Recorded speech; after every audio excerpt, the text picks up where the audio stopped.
sei phat tu ka ki pa e na bon chavin ka ngai lut naw salam ka hin boli chule video tha sim the akom zin jong ka ki pa in pathian thangwa na ka hin pi nei tuni hi chi video hi sim da di tam ti lunggel jong ka nei hi aji chu gal lai tu lai hin lunghem tan jong yu movin chilai ta ai chi ga bol jing ding chu phamo ka sa na chan awmin ai wang chun kin ka kilama hi lo zin kiti mai le epiti sei dia ha nabi se ding in jong ka gyal pun tam pi pi thil man jong hi pun hi jong le kal na wa na khat hi je a chu ken jong kan sei do num ani na chu lampang dunga loi le pai khat lenin e na mu ho chun epiti ya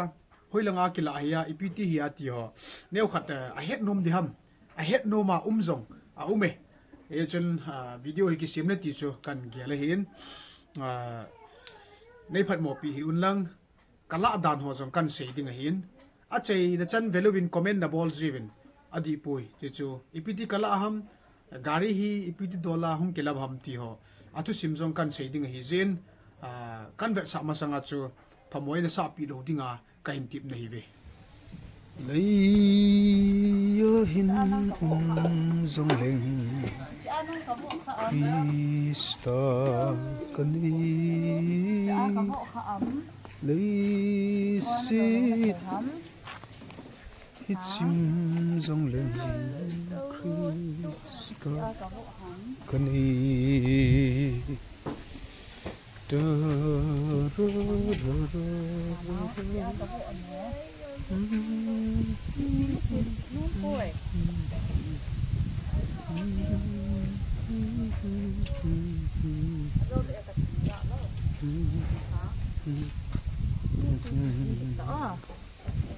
nan sei phat tu abu di wang chu pol tho pol le ba ka tong lo choi su mang thei ka ma ai ang sung lang hoi phot le ha ta sung viau te ni sa hin dòng lên Krista kani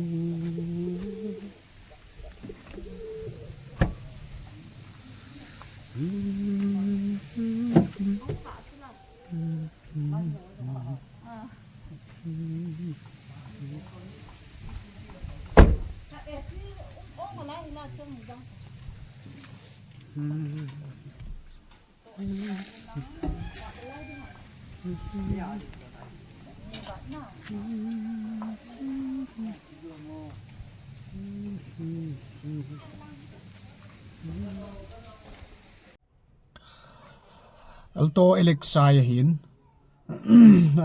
asin ho jong tha sat sadin no mo pui chale nei pan jong engine hi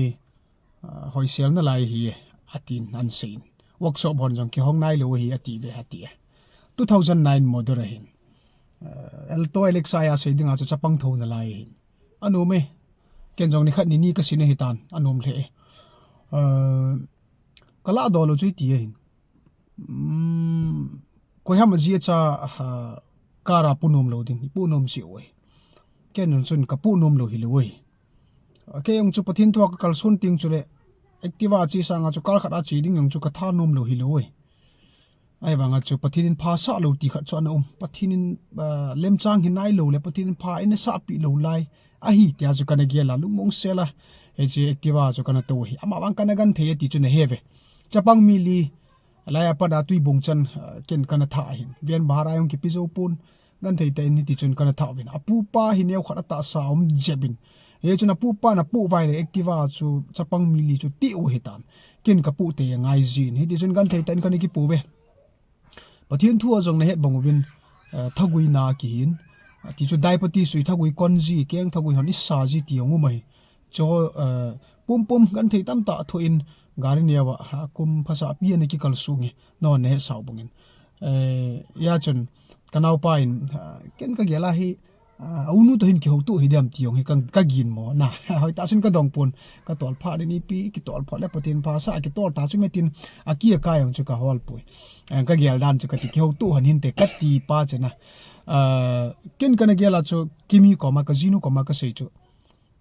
activa hat ka tole hina bana chu kang ni ka tole hina bana kang thumi dinga ban ting de kang li hi dingai kang thum yang ki chop khup thei pun te ti chu kana sei jin petrol auto cho ding ti hi kana gela hin he chi ka sei chengle Kajinu amit ha chu min ei vezin ti chu auto na cho di tho le akiman na kibang passenger al hen ring le hilwa ip ti chu e chu na cho goram kal zo hele anat ti jin ke wang chun aitia chu kanun lung gela hin nyong le pathirin Kajinu lunggel zo chu phathen bu hi tan tin ke ya choile ke hi gan theding kanom na lain tu chanin jong Kajinu hi neu khata dap thu thailo hi jin la pana ain me dol chan new lam ka chan ka tha ji yong ko gar newa ka chi ji hon le lum do thei mo mong lu dap thu khu dammo ji hin a dol to na jong a dammo ji lo ne la sum na jin he de chanomen to he kara to ta na ma jong ke pa len kanau pan in phone in heo chapong hoto nagan theibe se Taove ye chon ai thei ai le gari haman tambe hi jong le ba thei dom khat nane ki ve na tam ka uto sumne khat sep khom running cutting gari khat tol tan kal khat tol tan ti chu aina sein ke yong chu ka gel le lang khat ase ding chun Kajinu ma chu kal ana dei hi ji chun ken jong ala tin kan hol vin gari ka hol na wa hin pathin kidang ta in chi gari he pi in kalai na ji chu anei pa hena zu yong hi pun chi gari he naute thing kang phai ka naute joison ka ngan sin gari in hol pi o ka ti le e chi nei pa to hena ni ki het ji chuna phone in gari chu na zu atam ha ti le koi di ham ki hol hon na ya chu heu thang chan ni hol sa he atia chu amana zu lo hi wanga chu thangcha kau thangcha heu thang chan gari hol hi le katte henu tam ta ki se yong le la ma chu buin tina ta le ka zo ding kham bep cha chan se he ji chulai ta chuna pathin in ei hol pi he katina he tia chu aman jong lunglen ta aman zabep ti chu 2009 model chapang tho na lai gari yong ki su sial na lai chu chu man bai chain ei pin ke yong ka ki pa in hama bo ama yong chapang nei tian hi ji na budi ne khat an su po levin hi jong le cho chukin ka thepun ain sung asunga engine hoi pa bo chu he na thu pi he di chun gari khat ka tol tai na ai chu hin gari kan nei lo na tu hin ka cha ti ho jang ki pa le vin Kajinu hin gari sunga hin ka to nom ka save chia chu video hi kan bol hin kanau pa chunga jong ki pa thui se vin amain an phu da he ta chung ke to lana kimi au chal hona ta he gari khat ai cho pi a ye ti chu kan sei do no hin ta he kal sun na wa ta he ki umai tan ka ki pa in gari ka cho niu ka tol the nin jong mai cham elo le tauna manga ka kalsung pain pathin thun ka tol pain ka ki pa le jengin chu chu hi a bullama ka sei bangin video hi sim da the hi ka ti bang chun video sim ding chu beham kana nup lo ai banga chu khodi ta na be se he poina mit na be se gari yong ai pui man tam ta gari yong ai pui na koi tabang in jong ai si ding in jong ka gyal pu na ji chu sei ding in pathin in phasa in pi pa hin na ho jong khoti ta no mona sa na diu jong ka gel pon aji sumi tam pin gari nei le ong ti hi nei na sei wo hin kin ka ki kho sa sang a jong min ai kho sa na kana mi te on ai kho sa na wa sangin hi ji chun kon khat bang mang chun nei leng gari ka cho pi ding hi tia sei yong om livin ai ta mi ngai lu na ne ki chang hi je chun tun mi vei si pa mi dam mo pa gin chat pha lo helin patin phat thei bu na akonin kal khat ka tol tan chi hi ka subscriber hoin nei het pi leu chun na ho jong na ki pa di wo hi ja video hi kan bol hin phat mon nan jong ni la pi hi vin ti cha velin kan sei do no men na ka tolin ka wa le tan he chun pha kha yong na ka tol na pat a ka ki man cha na ho holim na ho jong ji sunga he in mu jing di wo hi ai loi chu nam sunga ki sel the yong ki hitapun mi het khada ki u ma hitan kilit sa na hilovin ya chu thil hoi ki sel the hi lo kal ka nei ho jong hi pha khalanan he tho diu ki sel the thil hi lo thil khat ka nei yang ki sel the hi lo ki ya chu ji chu no he da lam khana tu lai khang che dola sei ding ayong youtuber khat yong kain ya chu new khat video kan se ma hen ka ki pai gari yong hoi selen damin ten gari yong dama ke yong patinin ayum pia damna kamanoa na chu gari a ko na buinam lowa ki pa na le pathin thua kal son na so jing theya nei te ki ho adinga sin ki ho adinga jong nawa na ta hi jing thina dingin taw na ngai chat ka phone nan jong na ge lovin lang taw na ni ko win ti chu kan se do no men dam se lai ki mu tu ka lai 7 na bon chaven